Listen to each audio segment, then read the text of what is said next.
کوڅې د کلي مو بدرنګې شولې تا ترېنه خوند تا ترېنه رنګ واخیستو رحماني صاحب دا کړی بیا وایه مرګیا تا چې رانه رنګ واخیستو زمونږ له کلي نه دې ننګ واخیستو کوڅې د کلي مو بدرنګې شولې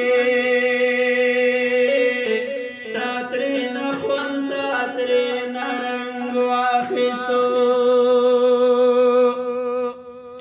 تا یې یاران دوستان تمام خفه کړو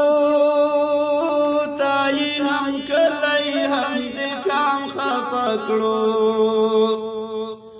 نن دې هر چا زړګی دردیږي اشنا